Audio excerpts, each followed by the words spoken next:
Very good evening, dear friends. In today's session, we will learn about the penalties which may be levied under the Securities Contracts Regulation Act. In fact, this is a very intricate subject. The penalties are very high, and then only the Securities Appellate Tribunal, SAT, can in fact interfere and then resolve the disputes. So, the stock exchanges have to be, and the clearing corporations, the institutions have to be extremely careful over these things. Where there is non-compliance, the consequences would be very dire. So in this regard, I draw your attention to sections 23 to 23 capital K of the Securities Contracts Regulation Act. These provisions contain various provisions.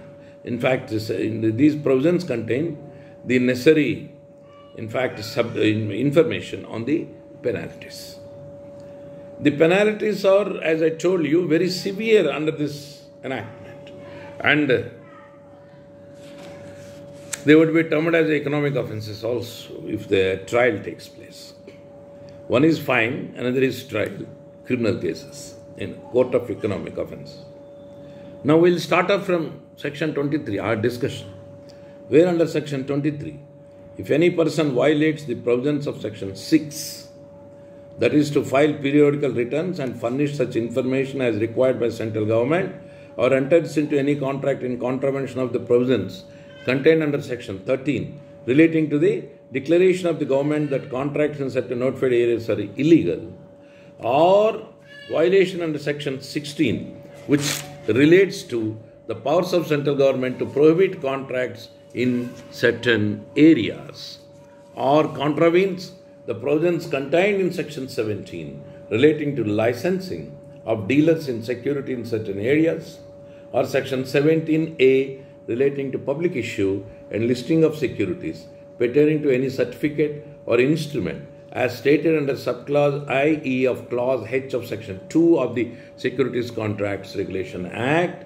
or further under Section 19 relating to the prohibition of working of stock exchanges other than recognized stock exchanges, or enters into any contracts in derivative in contravention of Section 18A, or the rules made there under Section 30 of the Securities Contracts Regulation Act, or comes under violations specified under clauses E2I of subsection 1 to Section 23, then the person is liable for punishment with imprisonment for a term which may extend to 10 years, or with fine which may extend to 25 crores of rupees.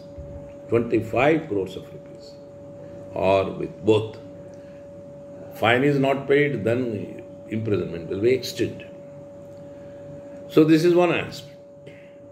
Now the second point, for contravention of the provisions contained in sections 15, 21, 21A or section 22, the punishment is similar as stated before, 10 years up to 10 years imprisonment, or fine which may extend to 25 crores of rupees, or with both.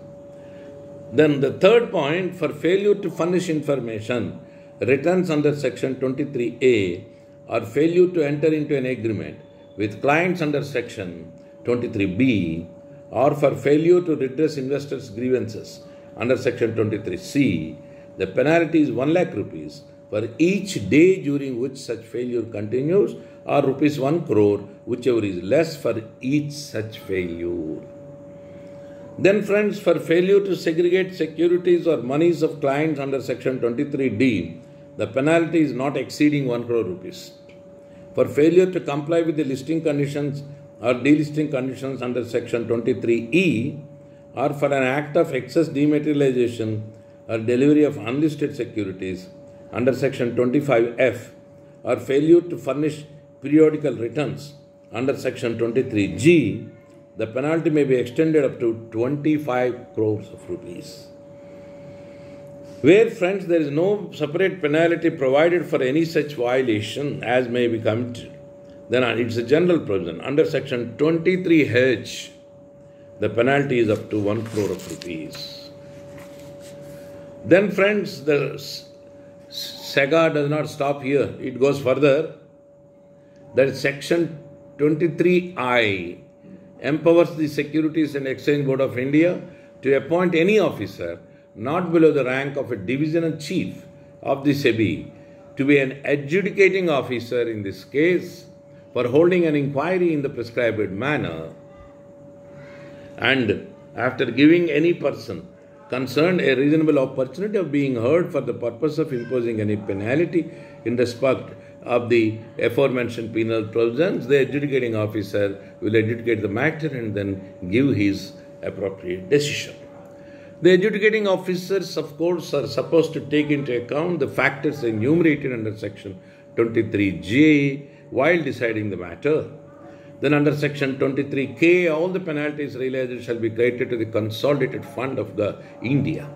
Then under section 23M, if no punishment is provided for any violation under the Act, the punishment could be with imprisonment for a term which may extend to 10 years or with fine which may extend to 25 crores or with both. This is the general provision again.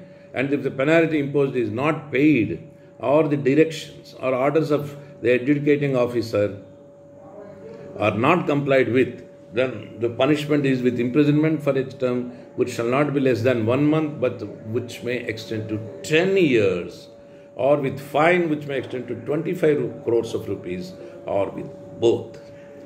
Then lastly, section 23N, a tribunal or a court can compound the punishment. Tribunal means the Securities Appellate Tribunal.